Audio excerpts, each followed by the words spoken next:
Good afternoon, everybody. Sorry that I couldn't be there. I have a job interview. I'm probably there right now. But with no further ado, let's talk about auditing. The cybersecurity review per area. So, every area has got a different type of review depending on its necessities. So in governance, the type of review is related to technical key, operating procedures, and cybersecurity policy. In the areas of risk, it is about updating risk registers and reporting and treating risks in cybersecurity. In the area of management, it's more about cybersecurity incidents. And in assurance, we review the management processes, risks. Okay, now about cybersecurity goals and how auditing can help the company reach those goals. Here we have a table with information matching the cybersecurity goals with audit objectives. So, first goal, that procedures are adequate and effective, as well as cybersecurity policies and standards. And what are the audit objectives to reach that goal?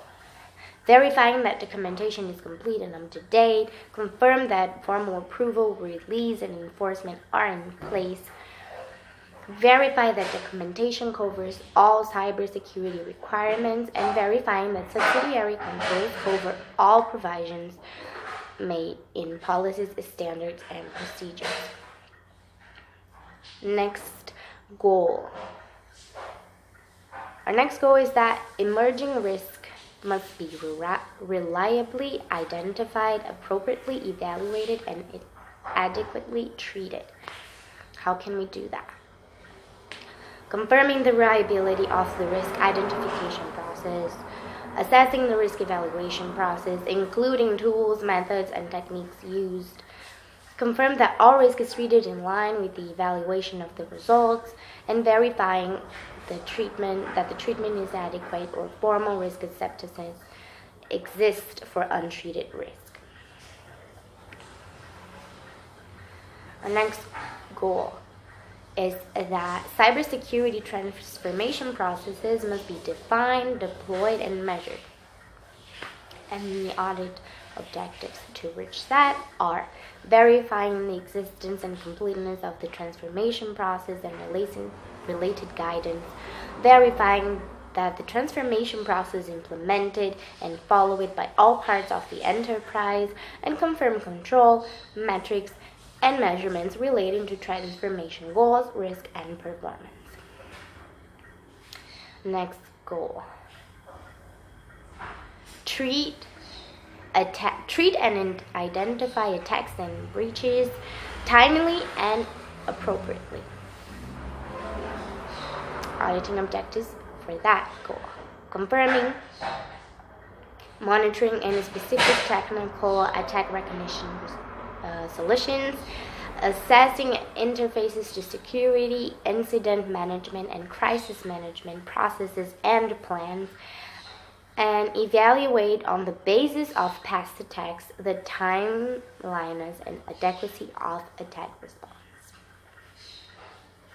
Okay, the next slide is our conclusion.